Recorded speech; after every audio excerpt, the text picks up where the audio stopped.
Bonjour et bienvenue sur cette vidéo qui s'intéressera aux fonctions des différentes structures de l'œil. Pour rappel, l'œil est constitué de différentes structures. Tout d'abord la sclérotique qui démarre ici et qui fait tout le tour de notre œil, du globe oculaire. La sclérotique, on la voit très bien, c'est le blanc de l'œil, tout simplement. Elle est prolongée par une structure bombée, transparente, que l'on appelle la cornée. Derrière cette cornée, on trouve un liquide, l'humeur aqueuse. On voit l'iris, qui est le disque où on a les couleurs des yeux, qui est percé en son centre par un trou que l'on appelle la pupille, que j'aurais légendé ici.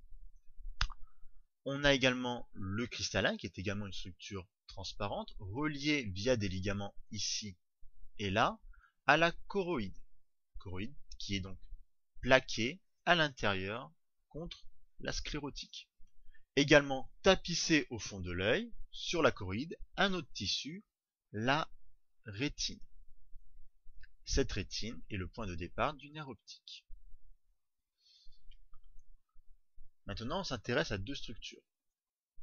Tout d'abord, la cornée et le cristallin. On s'intéresse à ces deux structures car elles fonctionnent, du moins elles ont les mêmes fonctions. Elles vont fonctionner comme deux lentilles optiques. Petite expérience. Pointez les deux index vers le haut, l'un à 40 cm de l'œil et l'autre à 1 mètre, le bras tendu. L'index droit doit être dans l'alignement de l'œil droit et inversement. Le premier constat que l'on peut faire, c'est tout d'abord, on ne peut pas voir les deux doigts, les deux index, de façon nette en même temps. Et deuxième constat que l'on fait, après avoir fixé un index, lorsque le regard se porte sur l'autre, la netteté n'est pas immédiate. Une mise au point a lieu. Alors comment on explique cette mise au point? Sur ce schéma. Si on s'intéresse au cristallin, observez bien la taille de mon cristallin et son épaisseur, sa largeur, entre un objet éloigné et un objet rapproché.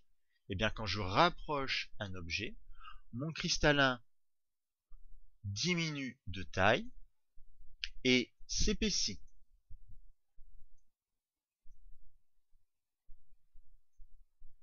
On voit bien l'épaississement. Ce phénomène, cette mise au point faite par le cristallin, du moins assurée par le cristallin, c'est l'accommodation. On s'intéresse à présent à deux autres structures. L'iris et la pupille. La pupille qui est bien le trou de mon iris. Ça, c'est la bordure de la pupille. Ok? Ne me dites pas que c'est le cristallin. Si je prends deux cas. Premier cas, la pénombre ou la nuit. Et deuxième cas, quand on a de la lumière forte. Par exemple, en plein jour.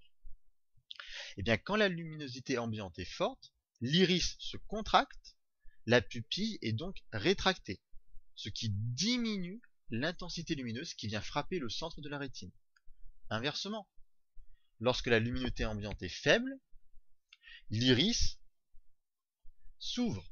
On voit bien la taille de la pupille au final. L'iris est ouvert, j'ai donc une pupille qui est dilatée.